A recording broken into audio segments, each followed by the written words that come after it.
For me, the central message of Christmas is summed up in a picture in my mind. It's a picture of Bethlehem.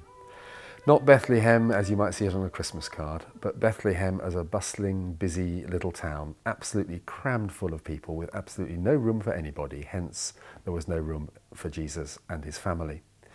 And it's into the middle of that hustle and bustle that Jesus is born.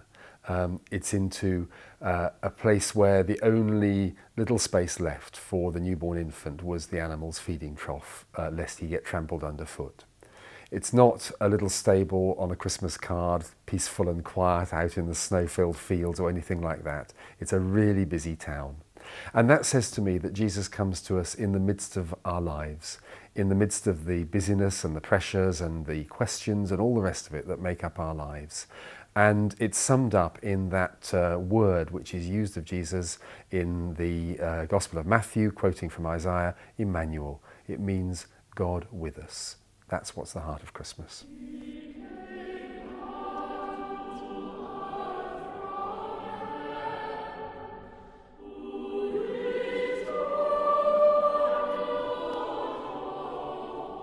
As a diocese, we have diocesan links with the Diocese of Harare in Zimbabwe, with two more rural places in Tanzania, and with the Evangelical Lutheran Diocese of Estonia. And those links are important because they remind us that the Church of God is bigger than the bit of it that we're part of.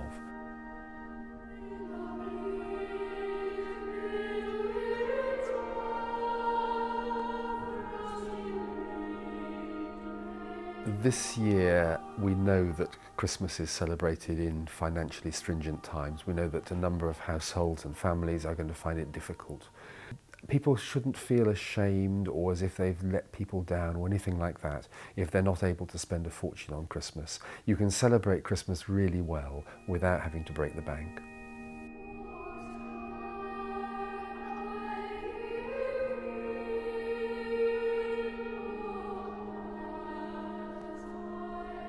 We know, not least through our church schools, but also through our work in parishes with children and young people, that there are youngsters who turn up at school each morning in winter periods without warm clothing.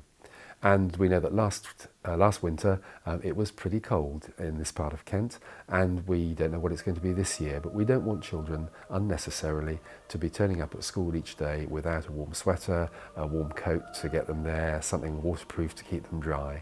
And so this charitable fundraising campaign is designed to raise some money so that we can, through our schools and through our other contacts into the community, provide those needy families and especially those children with the warm clothing that they need.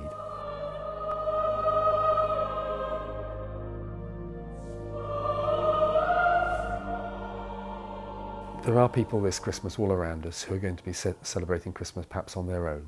There are people for whom this is going to be the first Christmas after a bereavement or a breakup of a relationship, and that's really difficult. And for those people, actually, the message of Christmas might be even more powerful this year.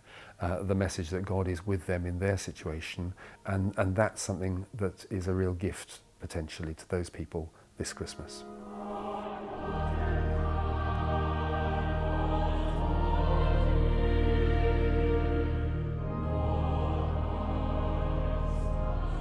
At this time of year, up and down our land, there are going to be people who are going through difficult times. Some of those will be literally homeless because they're on the streets.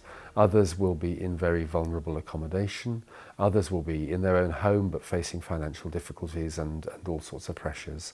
The Church has, over generations, been in the business of offering care, shelter, comfort to those who need it. And up and down the land this Christmas there will be church-run and church-related night shelters and other projects to work with those who are in need. And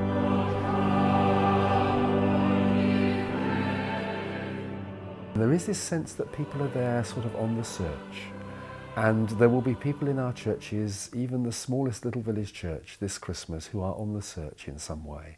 And we need to welcome those people to make sure that they hear the Christmas message clearly, and then hopefully keep in touch with them through the rest of the year as well.